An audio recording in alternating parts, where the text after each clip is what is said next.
다시 인사하겠습니다. 마라나타. 이제 2018년 며칠 남았습니까? 이제 한 자릿수로 들어왔습니다. 한 자릿수로. 나이가 들수록 별로 달갑지는 않으시죠? 특별히 이제 10의 자리가 바뀌시는 분들이 아마 계실 거예요. 색다른 경험을 하지 않으실까 싶습니다. 오늘 원래 그 남아공의 최문수 선교사님 오셔서 교제하시기로 했는데 피치 모텔 사장이 계셔서 못 오신다고 어제 이렇게 사과 편지를 다시 한번 붙여서 오셨습니다. 함께 기도해 주시고 해주시면 감사하겠습니다. 오늘 같이 한번 제목 한번 읽어주시면 감사하겠습니다. 시작.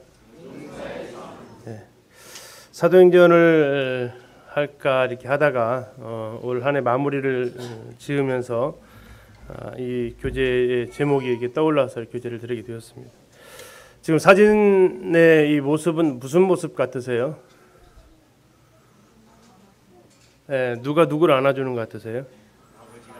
아버지가 아들. 또 혹시 저 동상 보신 분 계세요? 안 계세요? 여수에 가면 있습니다. 저게. 저게 이제 여수 애양원에 가면 있는 동상입니다. 지금 저 키 큰 분은 손양원 목사이고요. 안고 있는 그 좀 체격이 좀 작은 그 학생은 자신의 두 아들을 죽인 사람입니다. 그리고 그를 양자로 품으면서 아는 그 사진이 나와 있고 그 뒤에 보면 막 그 대포알처럼 생긴 거 뭐 있죠. 저기 지금 이제 크게 세 개의 기둥이 있습니다. 저 세 개의 기둥이 손영원 목사님하고 두 아들을 상징하고 있고 사진이 좀 잘려 있는 그 위로 올라가면 열매들이 이렇게 많이 맺혀 있는 이런 모습들이 이렇게 형상화되어져 있습니다. 그래서 세 명의 이 용사의 삶을 통해서 많은 그 열매들이 맺히는 것들을 형상한 동상인데요. 용사의 삶 하니까 뭐가 떠오르세요? 용사의 삶. 이따 답을 좀 드리겠습니다. 우리 성도님들 혹시 미워하는 사람 없는 분 계세요? 나는 미워하는 사람이 한 명도 없어 하시는 분 계십니까? 나는 미워하는 사람이 단 한 명도 없습니다. 혹시 계세요? 어느 교회에서 이렇게 목사님이 설교하다가 이렇게 물으셨대요. 미워하시는 분이 아무도 한 명도 단 한 명도 없는 분 계십니까? 이렇게 했더니 반응이 이렇게 조용해졌대요. 그런데 저 뒤에서 어느 모친 한 분이 이렇게 손을 이렇게 드시더래요. 그리고 이제 성도들이 다 와, 저 드디어 한 분 나타났어요. 미워하는 사람이 아무도 없는 사람 한 명이 딱 나타났어요. 그래서 다 그 교인들 다 쳐다봤죠. 그래서 목사님 물으셔서 아니 그 비결이 무엇입니까? 어떻게 하면 미워하는 사람이 한 명도 없으시죠? 그러니까 이제 앉아 있는 분들이 맞아 저분의 평소의 삶을 보면 누구랑 척지고 사실 분도 아니었고 신앙의 연륜이 깊어가니까 저렇게 미워하는 사람이 없는 걸 거야 이렇게 이제 그 대답이 나왔어요. 그 이야기를 다 듣고 있다가 이제 이분이 그 비결을 얘기를 했습니다. 뭘까요? 다 죽었어 그랬어요.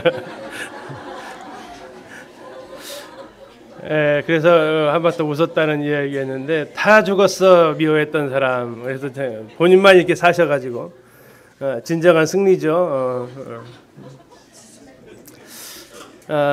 우리 성도님들은 어떠세요? 미워하시는 분이 있어요, 없어요?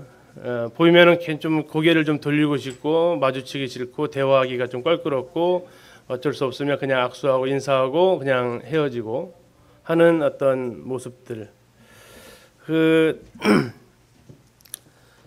전에 그 퀴즈 프로그램 아마 이야기를 들으셨을 겁니다. 할아버지 할머니들 나와서 스피드 퀴즈 하는 그 이야기. 할아버지가 할머니한테 이제 이 천생연분이라는 단어를 설명을 해야 되는 거죠. 할아버지가 뭐라고 했다 그래요? 우리 같은 사이. 그러니까 할머니가 뭐라고 그래요? 왼수. 원수도 아니고 왼수. 그죠? 할아버지 이거 말고 네 글자 했더니 할머니가 하시는 말씀이 평생 왼수. 원하는 답은 저 천생연분이 나오기를 원했는데 할머니 입에서는 무슨 말 평생 왼수다. 주님이 뭐 사람의 원수가 자기 집안 식구라고 얘기를 하셨어요. 평생 왼수. 천생연분 뜻이 뭡니까? 하늘이 내려준 인연이거든요. 하늘찬 날생, 하늘에서 시작된 인연, 하나님께서 주신 인연, 하나님께서 맺어주신 인연을 갖다가 천생연분이라고 하고, 그래서 참 금슬 좋은 그 부부를 가리켜서 이렇게 표현하기도 합니다. 근데 어쩌면 생각해 보면 여기 계신 우리 성도님들 인연은 어디서부터 시작이 됐어요? 하늘에서 시작이 됐나요? 아니에요. 형제 자매님들 인연 어디서 시작이 됐냐고요? 땅에서 시작이 됐습니까? 하나님께서 시작이 됐습니까? 하나님께로부터 시작됐죠.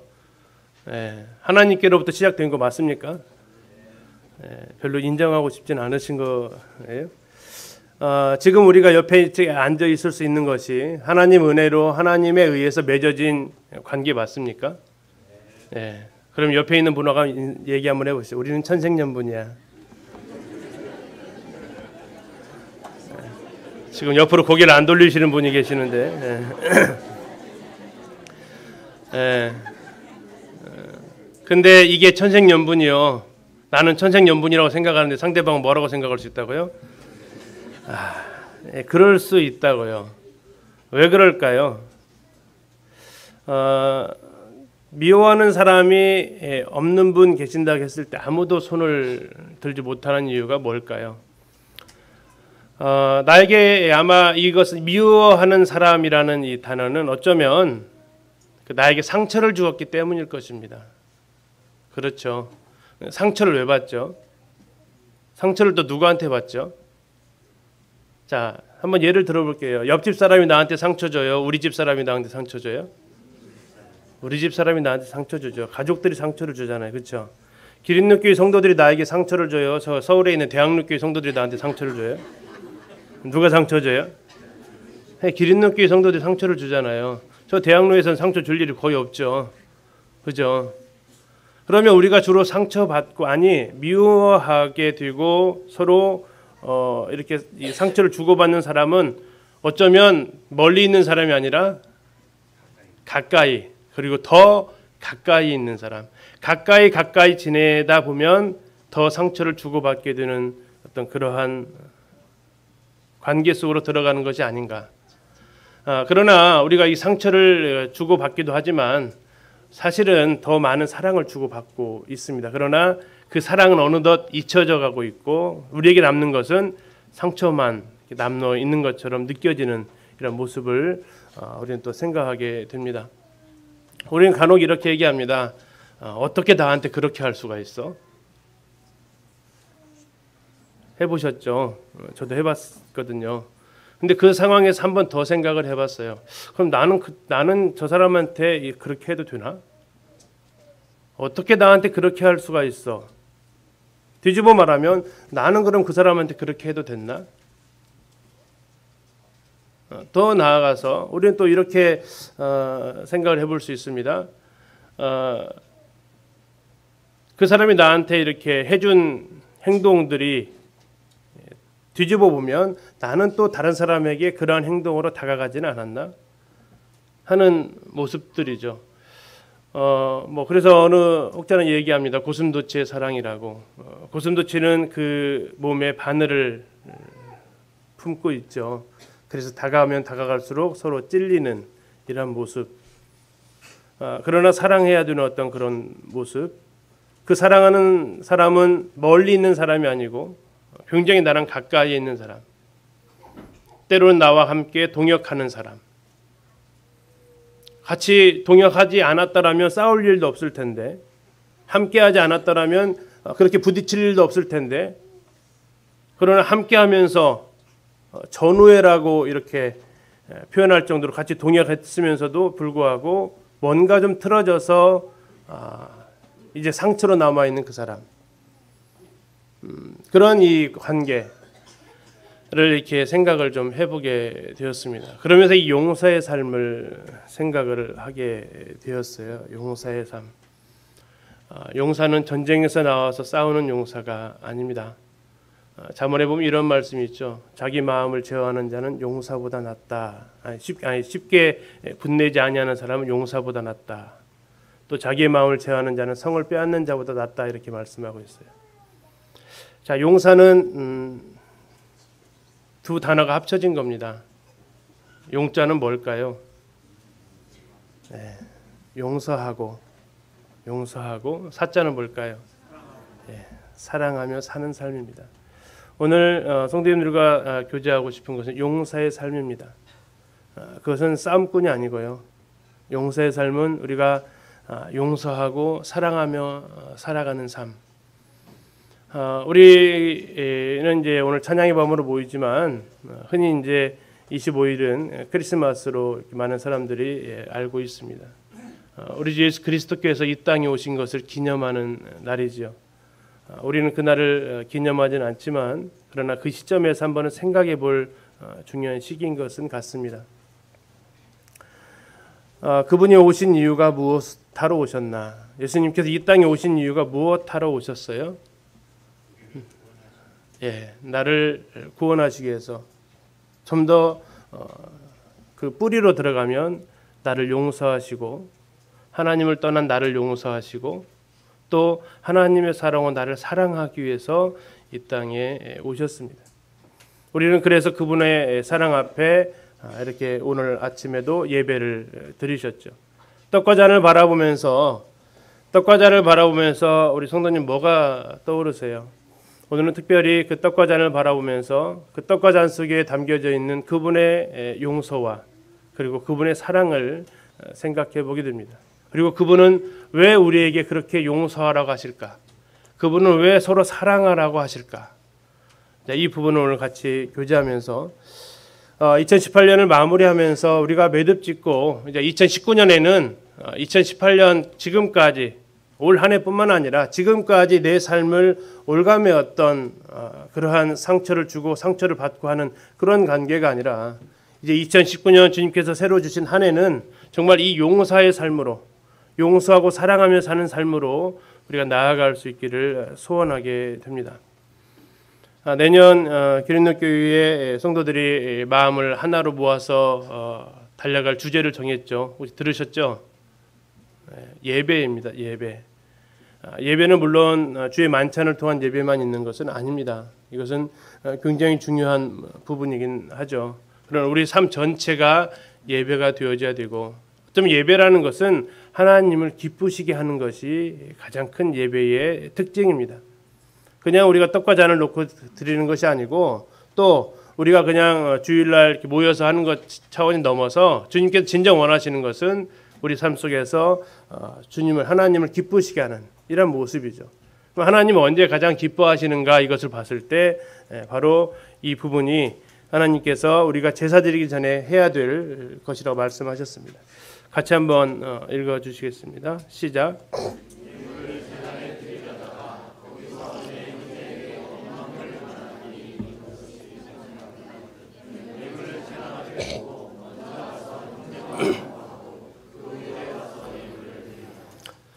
예수님께서 직접 하신 산상수훈에 나와 있는 말씀입니다. 예물을 제단에 드리려다가 거기서 내 형제에게 원망 들을 만한 일이 있는 것이 생각이 나면 예물을 제단 앞에 두고 먼저 가서 형제와 화목하고 그 후에 와서 예물을 드려라.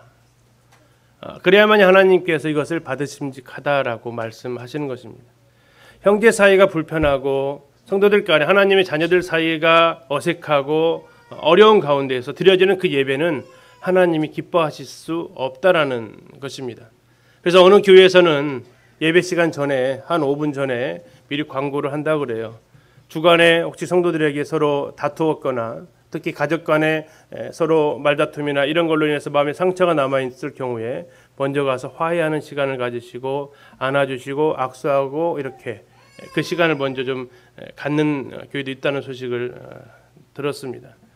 하나님 앞에 우리가 예배를 드리잖아요. 오늘 또 하나님 앞에 우리가 주의 만찬을 놓고 예배를 드렸습니다.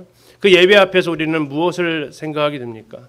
그분이 나를 어떻게 용서하셨고 그분이 나를 어떻게 사랑하시는가를 우리는 생각하게 되죠. 그런데 그분은 그 자리에서 또한 우리를 향해서 말씀하시고 있는 것입니다. 내가 너 용서한 것 같이 너희도 용서하기를, 내가 너 사랑한 것 같이 너희도 사랑하기를. 이것이 정말 우리가 떡과 잔을 통해서 드려지는 예배의 중요한 포인트라는 거죠. 예배를 드렸지만 여전히 내 마음 가운데 미움이 남아있고 원망이 남아있고 한다면 어쩌면 하나님께서 받으시는 예배는 아니었을 것입니다. 주님 말씀하시기를 먼저 가서 형제와 화목해야 된다. 그래야만이 네가 와서 예물을 드릴 수 있다라고 얘기하십니다. 그 고르반이라는 단어가 있습니다. 마태복음에 보면 그것은 뭐냐면 내가 하나님께 잘했으면 부모들에게는 좀 못해도 괜찮다라는 그런 유대인의 잘못되어진 그 성경 적용이었습니다. 내가 하나님께 드렸으면 그 하나님께 드린 걸로 인해서 부모님께 드린 것을 퉁쳐버리는 거죠. 근데 그건 주님께서 그걸 책망하십니다. 우리가 동일하게 이 예배 앞에서 생각해야 될 것이 그 부분이 아닌가 싶습니다. 내가 하나님 앞에 예배 드렸습니다. 우리 성도님들 우리 모임의 가장 큰 특징 중에 하나가 어떤 일에서도 예배는 드려야 한다라는 그 생각들을 많이 가지고 계세요. 왜 그런 생각을 가지고 계실까요? 뭐 그 은혜가 감사해서 그러실 겁니다. 그러나 정말 주님께서 원하시는 것은 그러한 모습 하나님 귀하게 보십니다. 그러나 하나님께 더 원하시는 것은 그 자리에 서기 전에 우리가 먼저 화목하고 우리가 서로 용서할 일이 있으면 용서하고 사랑하지 못한 거 있으면 사랑하고 그 가운데서 우리가 하나님 앞에 예배를 드리는 것이 되어진다. 하나님께 예배 드렸으니까 형제 자매들과 관계는 좀 틀어져도 고르반 괜찮아. 이것은 하나님께서 원하시는 것이 결코 아니고 주님께서도 이것은 오히려 책망의 이유로 사용하셨다는 겁니다. 우리가 내년도에 예배에 대해서 더 많이 묵상하고 더 많이 교제하고 더 많이 나아갈 텐데 그 나아가기 전에 주님께서 우리가 생각하게 하는 것은 우리가 예배로 하나님 앞에 나아가고 하나님 앞에 기뻐하는 삶을 살아가기 위해서 반드시 전제되어야 될 것, 반드시 매듭 짓고 넘어가야 될 것은 바로 먼저 가서 형제와 화목하라는 것입니다. 형제와 화목하지 않고 그 모습으로 여전히 미움이 남아있고 여전히 원망이 남아있고 여전히 보기 싫고 여전히 얼굴을 이게 스치면서 지나가는 것이 어렵고 특히 그것은 때로는 가족 가운데서 더 많이 일어납니다. 어느 분 얘기하잖아요. 차 속에서 타고 오다가 차 속에서 부부싸움하고 와가지고 서로 그냥 갑자기 냉랭해진 마음으로 예배를 드리려고 하니까 예배도 안 드려지고 뭐 그런 일들이 일어나는 또 차 속에서 자녀들하고 말다툼하고 언쟁하고 이런 가운데서 또 예배를 드려야 되는 이런 모습들이 살아가다 보면 경험하게 됩니다. 그때 하나님께서 우리에게 원하시는 것은 먼저 이 부분을 매듭 지을 것을 먼저 이 부분을 먼저라고 합니다. 먼저 가서 화목하라고 그 후에 예분을 드리라고 얘기하고 있습니다.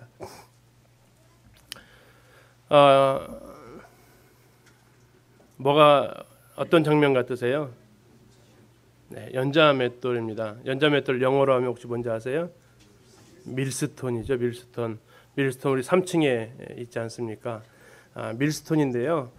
밀스톤이 나오는 배경이 이렇습니다. 예수께서 제자들에게 이르시되 실족하게 하는 것이 없을 수는 없으나 그렇게 하는 자에게는 화로다.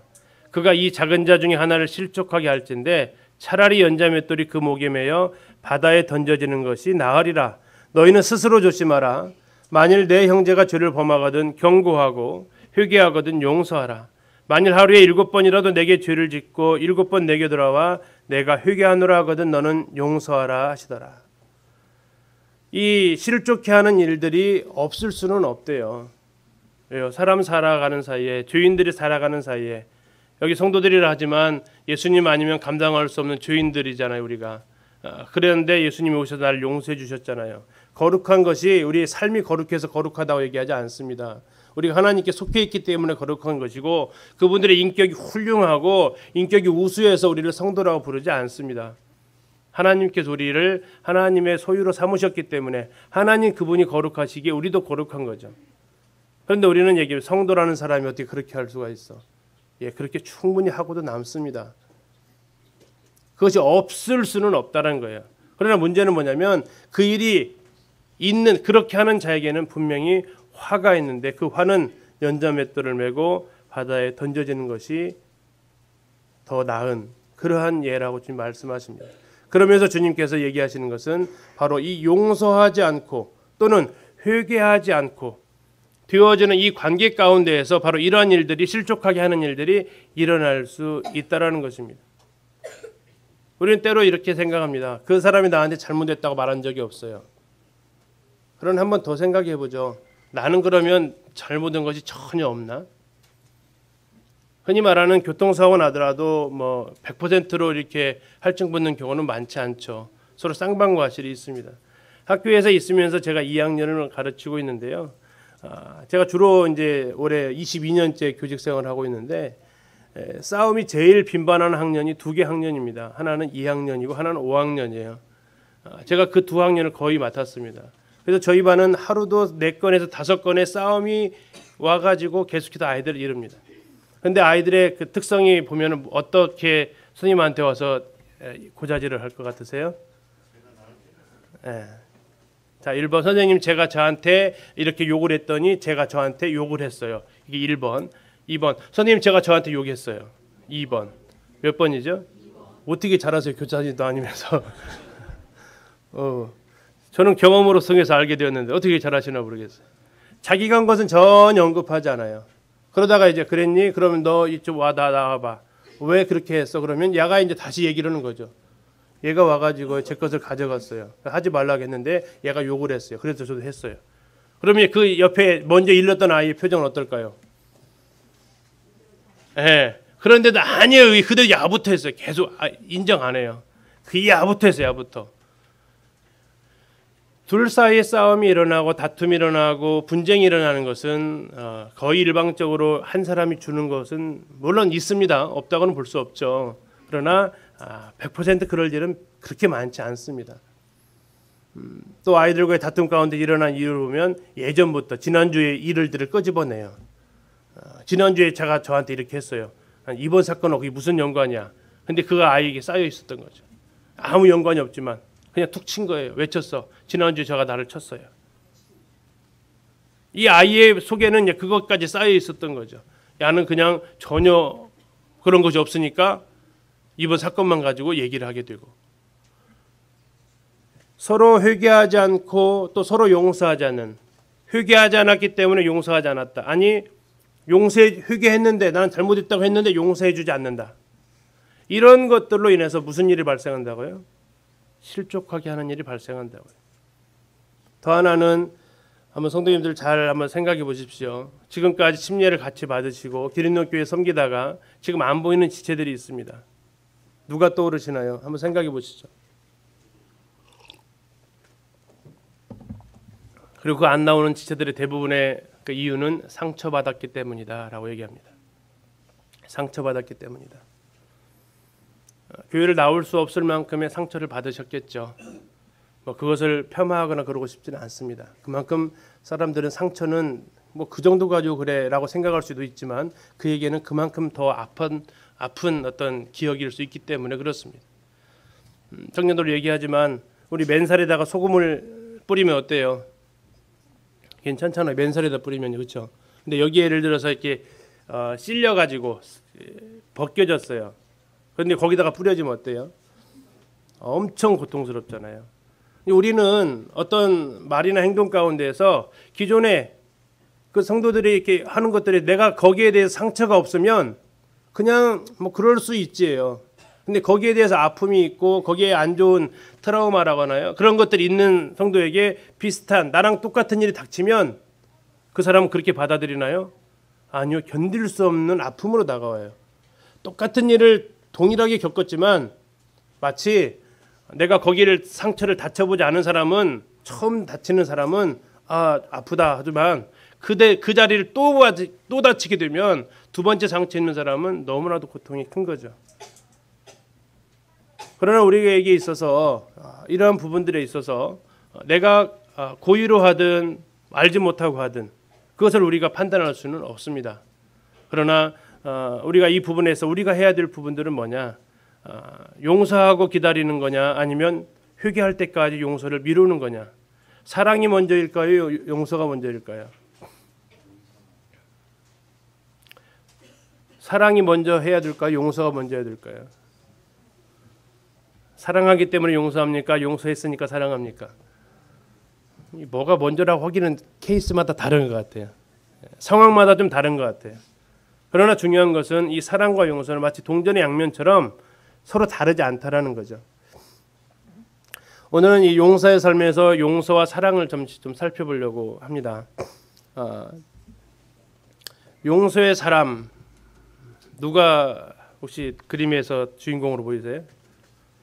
네, 요셉입니다. 용서의 사람을 생각하면 누가 있을까 했을 때 요셉이 먼저 떠올랐어요. 요셉이 17세의 소년으로서 그의 형들과 함께 양을 칠 때에 그의 아버지 아내들 비라와 실바의 아들들과 더불어 함께 있었더니 요셉이 그들의 잘못, 비라와 실바의 아들들의 잘못을 아버지에게 말하더라. 요셉, 우리는 그 이후의 삶이 어떤 삶인지를 알 수 있습니다. 그죠?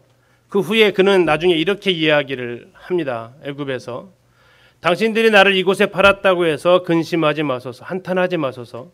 하나님이 생명을 구원하시려고 나를 당신들보다 먼저 보내셨나이다. 이 앞과 뒤의 모습은 정말 180도로 다릅니다.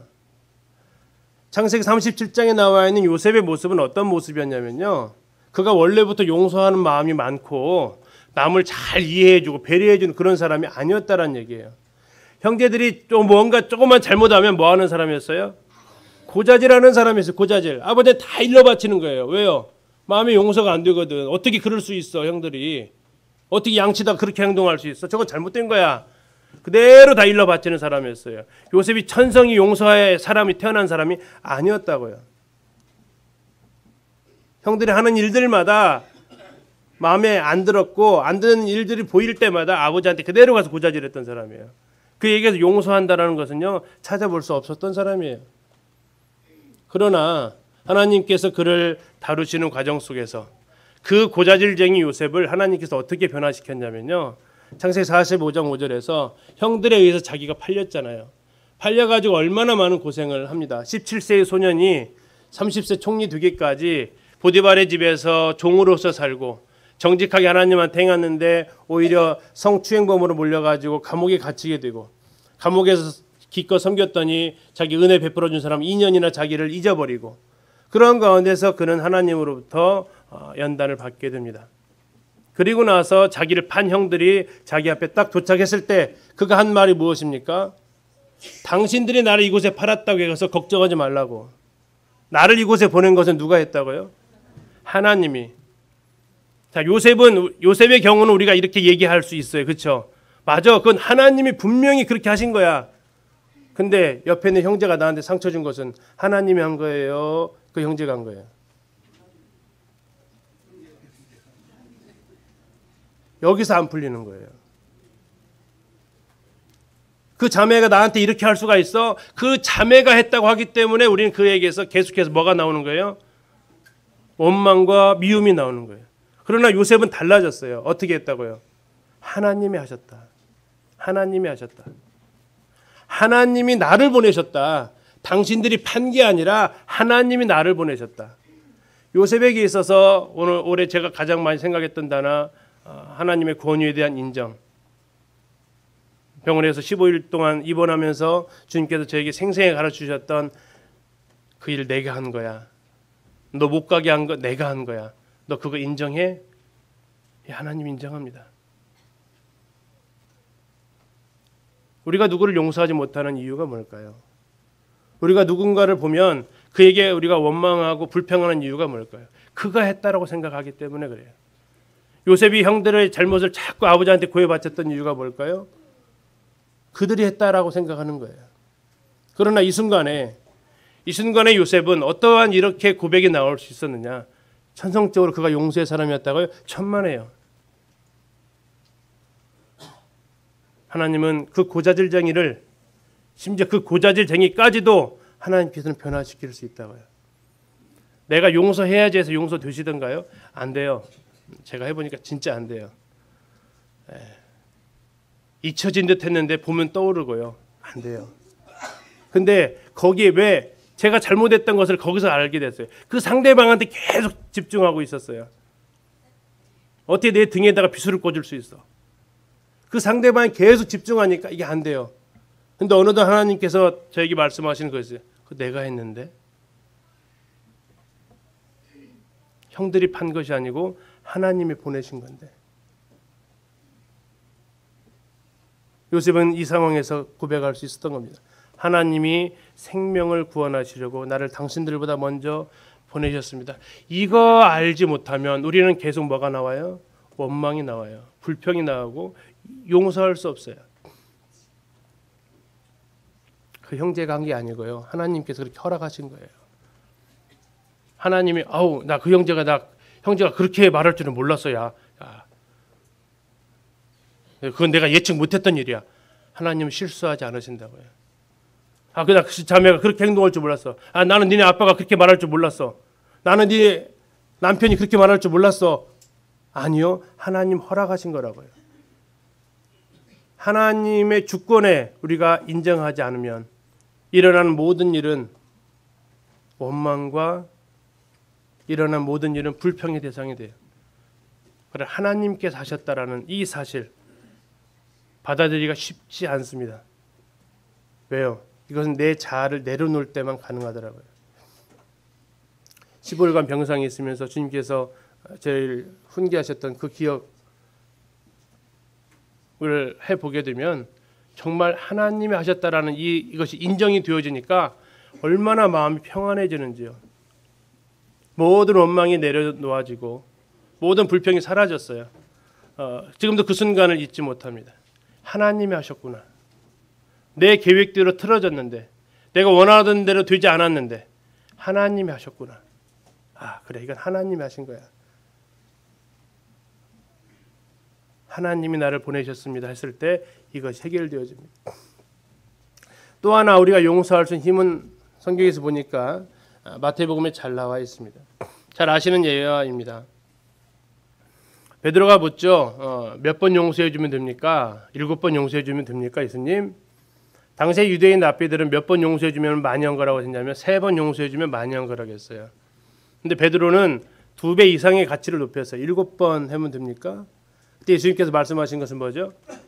70번씩 7번이라도 해라. 490번, 491번째는 이제는 갚아줘라. 이건 아니죠. 그것은 끝이 없다라는 겁니다. 그러면서 예화를 드신 것이 지금 화면 속에 보이는 예화입니다.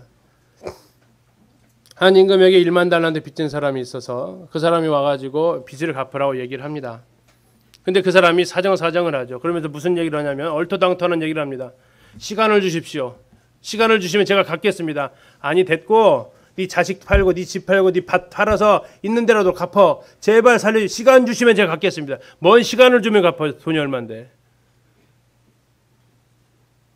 근데 아무리 봐도 시간 줘도 못 갚을 것을 아니까 임금이 어떻게 합니까? 다 탕감해 줍니다. 그래 안 받겠다. 자유롭게 이제 잘 열심히 살아라. 그런데 그가 지나가다가 어느 돈관 하나를 만납니다. 자기가 돈 빌려준 사람이죠. 얼마 빌렸습니까? 100다나리온 빌려줬습니다. 근데 그것을 갚으라고 하니까 좀 봐줘. 아직 시간을 좀 달라고. 무슨 소리야 너 그럴 거 없어. 너 돈 갚을 때까지 너 콩밥 먹어봐 해가지고 감옥에 보내버리죠. 이 사실을 그 왕의 신하들이 듣습니다. 그러면서 그가 신하들에 대한 표현이 뭐라고 나와 있냐면요. 민망히 여겼다 그래요. 민망히 여겼다. 도저히 눈뜨고는 볼 수 없었다라는 표현입니다. 1만 달란트 빚진 자가 100데나리온을 빚진 사람을 용서 못하는 그 모습을 도저히 눈뜨고 볼 수 없었다라는 표현이 민망히 여겼다는 거기에 나온 표현이에요. 그 큰 빚을 탕감받았는데 그 조금 안 갚았다고 감옥 보내는 그 모습을 도저히 볼 수 없어가지고 왕한테 이야기를 하죠. 그래서 왕이 어떻게 합니까? 다시 잡아들여라. 그 사람이 잘 생각해 보세요. 그 사람이 감옥에 들어간 것은 1만 달란트를 빚졌기 때문입니까? 100데나리온을 용서하지 않았기 때문입니까? 이미 1만 달란트는 해결이 됐어요. 근데 문제는 왜 다시 감옥에 갇힙니까? 그가 100데나리온 때문에 그래요. 100데나리온은 100일 품삯이고요. 1만 달란트는 16만 년 품삯이에요. 시간 주면 갚을 수 있다라는 계산이 나와요. 저게요. 16만 년 걸려도 못 갚는 것을 용서해 주니까 100일치 잘못한 걸 가지고 뭐 하고 있다고요. 그걸 꼬투리 잡아가지고 그를 갖다가 옥에 가둬버리는. 종들이 봤을 때 뭐라고요? 도저히 눈뜨고 볼 수 없는 상황이다 이건. 어떻게 그럴 수가 있어? 자기가 얼마만큼 빚진 자를 탕감받았는데. 그래서 예수님께서 마지막 35절에 하신 말씀, 너희 중에서도 너희 형제 중에 하나를 이렇게 용서하지 않으면 너희 천부께서도 용서하지 않는다. 그건 우리 영원한 속죄를 취소하시겠다는 얘기 아니에요. 그것은 우리가 그에게 했던 그 행동들에 대해서 우리는 그와 같은 벌을 받게 될 것입니다. 성경은 용서의 기준을 이렇게 이야기를 하고 있습니다. 같이 읽겠습니다. 시작.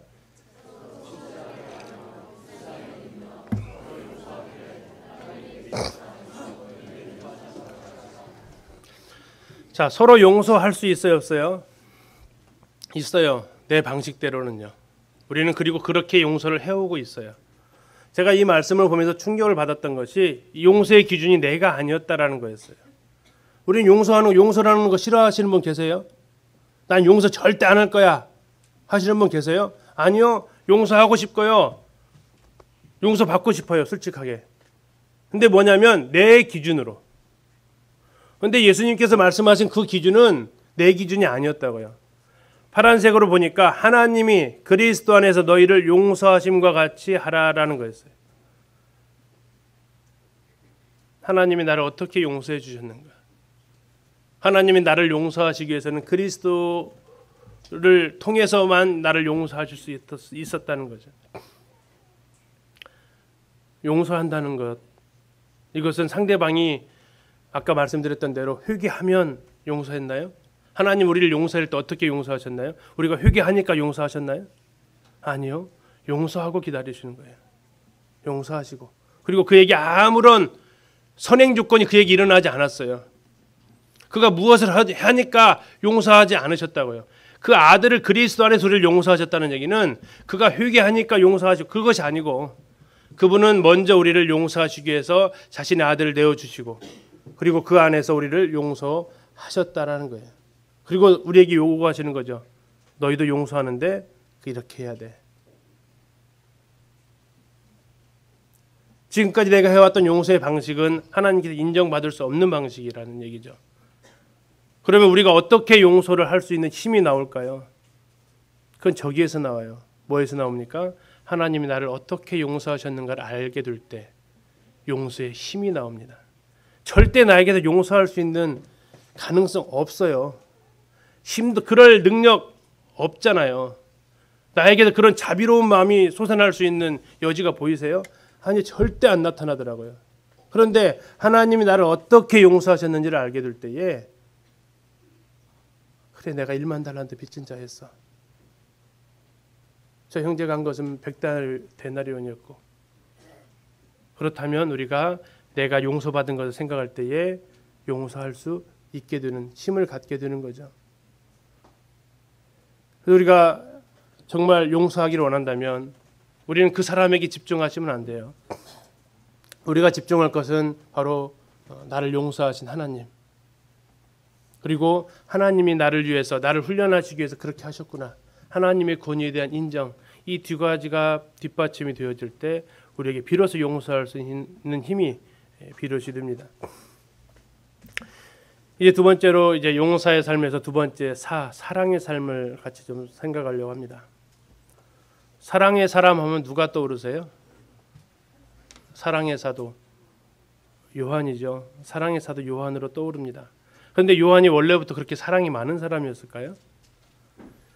성경에 요한에 대해서 두 가지로 일이 나옵니다. 누가복음 9장 이렇게 얘기합니다. 제자 야고보와 요한이 이를 보고 이르되 주여 우리가 불을 명하여 하늘로부터 내려 저들을 멸하라 하기를 원하십니까? 그래가지고 그들에게 붙여진 별명이죠. 이 둘에게는 보아너게 곧 우레의 아들이라는 이름을 더했다. 요한이요 평소부터 그렇게 사랑 많은 사람이 결코 아니었어요. 불 같은 사람이었어요. 자기랑 안 맞으면 그냥 막 불 쏴버릴까요 그냥. 이런 사람이었다고요. 하늘의 저주가 그냥 이러한 사람. 요셉도 마찬가지였어요. 그가 원래부터 용서가 많았던 사람이 아니고요. 요한도 마찬가지예요. 그가 원래부터 사랑의 사도가 아니었다고요. 그런데 그가 어떻게 그러면 사랑의 사도라는 별명을 얻게 되었느냐? 요한일서 말씀 같이 읽겠습니다. 시작. 그가 우리를 위하여 목숨을 버리셨으니 우리가 이로써 사랑을 알고 우리도 형제들을 위하여 목숨을 버리는 것이 마땅하니라. 요한이 고백합니다. 요한이 고백하는데 내가 무엇을 통해 사랑을 알았대요? 예수님께서 나를 위해서 목숨 버리신 걸 통해서 비로소 내가 사랑을 알았대요.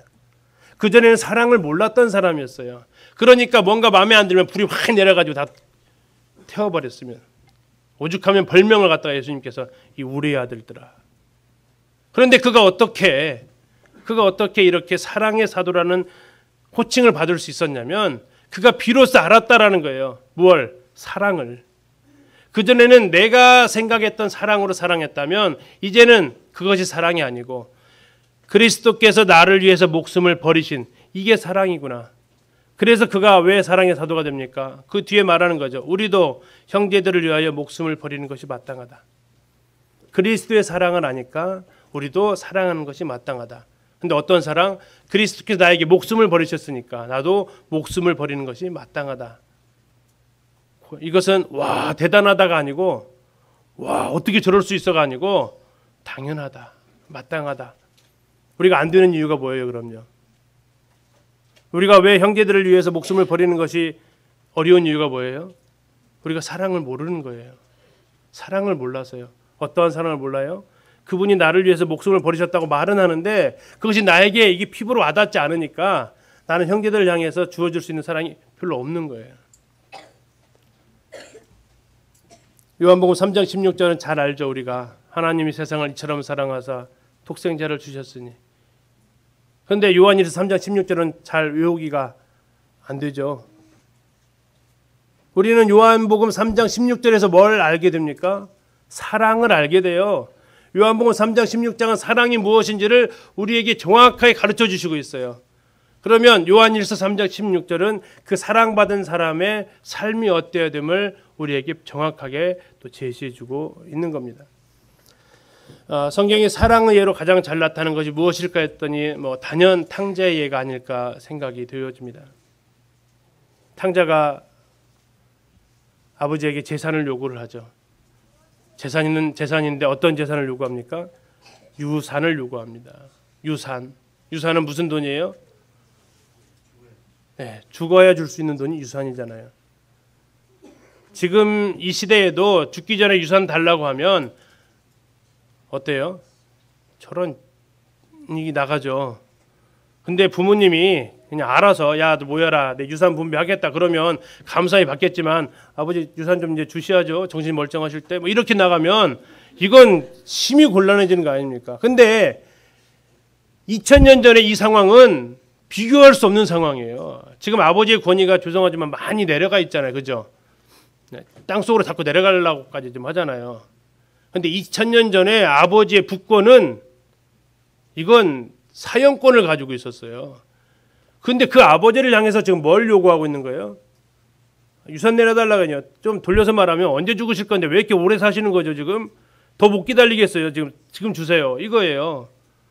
그 아들을 향해서 아버지가 보여줬던 그 사랑은 어떠한 사랑입니까?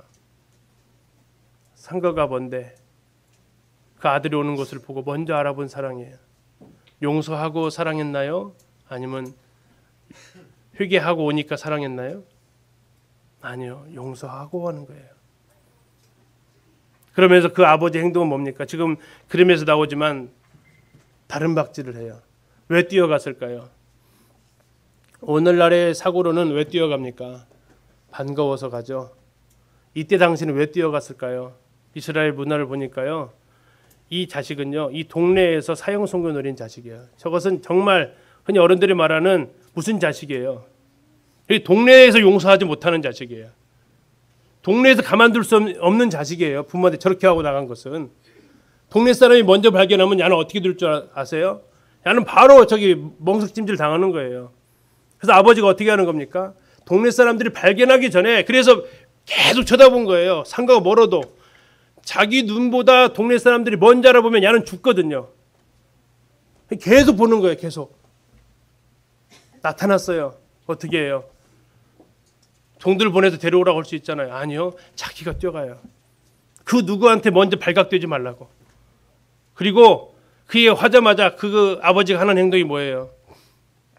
옷 싹 벗고 갈아입혔잖아요. 왜? 이건 내가 권위 회복되었다니. 내 아들로 영접했다라는 얘기입니다. 너희들 그냥 조용하라는 얘기예요. 내 아들로 인정했다라는 얘기예요. 그가 했던 모든 잘못에 대해서 놔둬라. 이건 내가 이미 내 아들로 영접하기로 결정했다라는 얘기입니다. 그 아버지의 모습을 보고 동네 사람들이 손을 못 대요. 그리고 잔치를 벌입니다. 이게 사랑의 예예요. 그리고 그 사랑이 하나님이 나를 사랑하신 그 예라고요. 그런데 우리는 집 안에 있는 탕자만 합니까? 집 밖에 있는 탕자? 집 안에 탕자가 있잖아요. 그 탕자는 어떤 탕자예요? 그 용서해 주는 것이 못마땅한 거예요. 그걸 용서받는 것이 불편한 탕자. 집 안에 있는 탕자. 주님께서 우리를 사랑하셨을 때 주님의 사랑의 기준은 이랬습니다. 같이 읽겠습니다. 시작. 새 계명을 너희에게 주노니 서로 사랑하라. 내가 너희를 사랑한 것 같이 너희도 서로 사랑하라. 주님께서 우리에게 주신 사랑의 기준입니다. 우리는 우리식으로 사랑을 합니다. 안 하는 게 아니에요. 그잖아요. 나에게 잘하는 사람, 내만 맞는 사람 사랑하잖아요. 막 내 거 그 사람 줄 때 전혀 아깝지도 않고요. 그런데 주님께서 말씀하시는 것은 아니 그거 말고 내가 너 사랑한 것 같이. 로마서에서 우리를 언제 사랑했다고 나옵니까? 우리가 아직 연약할 때에, 우리가 아직 죄인 되었을 때에, 심지어 로마서 5장 10절에서는 우리가 원수 되었을 때에 하나님께서 우리를 사랑하셨다라고 얘기해요. 우리가 그 사실을 알게 되어질 때 비로소 요한처럼 고백할 수 있는 거죠. 아, 사랑이 이런 거구나. 우리에게 사랑할 수 있는 힘이 있나요? 아니요. 솔직히 없습니다. 그러나 그 힘은 어디서 나옵니까?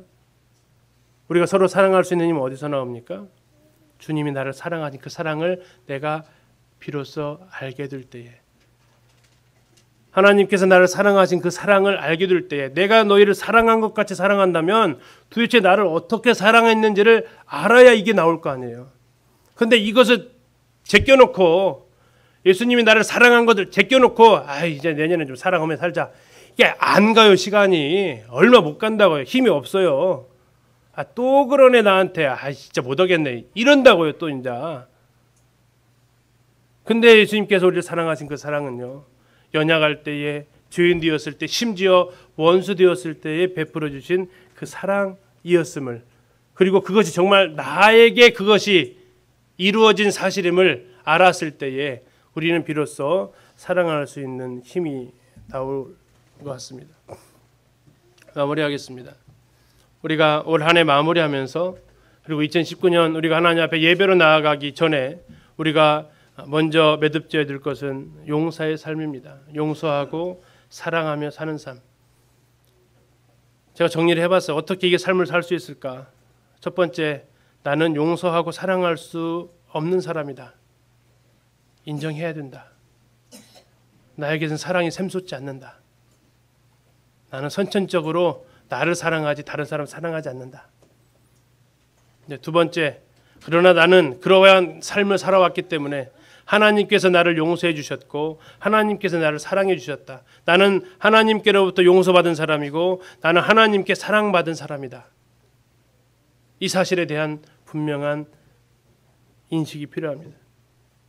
더 나아가서 주님께서 우리가 사랑할 수 있는 방법을 가르쳐 주셨는데, 그것은 내가 너희를 어떻게 용서했는지, 내가 너희를 어떻게 사랑했는지 이거 제발 생각해라. 그래서 정말 백다나리온 빚진 자에게 했던 그 행동 제발 하지 마라. 그건 눈 뜨고 볼 수 없는 일이다. 주님께서 말씀하시는 것은 너는 1만 달란트 빚진 자야. 16만 년이 걸려 비로소 그 빚을 갚을 수 있는 그 삶이야. 너의 삶은 100데나리온의 그 문턱이 넘어지지 마라. 내가 얼마만큼 죄를 탕감받고 얼마만큼 사랑을 받았는지 알 때 되어진다는 거죠. 그리고 더 나아가서 내가 용서하는 사람이 아니라 나도 용서가 필요한 사람, 나도 용서받아야 될 사람, 나는 잘못한 게 없는 사람이 아니라 나도 무의식 가운데 상처 줄 수 있었던 사람, 내가 고집을 부려서, 제 아내가 어제 그 얘기하더라고요. 자기는 드러내고 고집세인데 나는 은근히 고집세다고. 그렇게 해서 아내에게 주었을 상처, 자녀들에게 주었을 상처, 나는 소신 있게 했는데 상대방은 그것이 부담스럽게 당해질 때 그걸로 오는 아픔, 나도 상처를 줄 수 있을 존재였다. 아니, 준 존재다.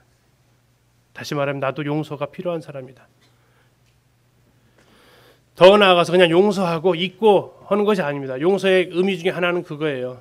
지난 일들에 대해서 기억하지 않는다라는 게 용서에 가지고 있는 하나의 뜻입니다. 그러나 거기서 머무르는 게 아니고 주님께서 우리를 용서하는 것에 머무르지 않고 주님은 사랑까지 가셨어요. 그 사람 잘못 이제 용서하자 아니고 정말 용서했는데, 우리나라 속담에 좋은 말 있잖아요. 미운 사람 떡 하나 더 주는 거죠.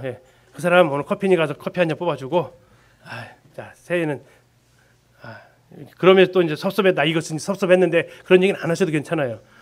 하면서 더 많이 사랑합시다 이렇게 하시면서 하시는, 사랑에까지 나아갈 수 있는, 그냥 기억 안 하는 것으로 끝나는 게 아니라 오히려 내가 사랑을 베푸는 데까지 나아갈 수 있기를. 그래서 행함과 진실함으로 표현되어지는 용서와 사랑. 올 한 해 이제 한 8일 9일 남았습니다. 올 한 해 마무리하시면서 혹 예물을 드리기 전에 생각이 나시면 주님께 생각나게 해주실 거예요. 누군가와 관계 풀어야 되지 않겠니? 누군가의 그 어색함 해결해야 되지 않겠니?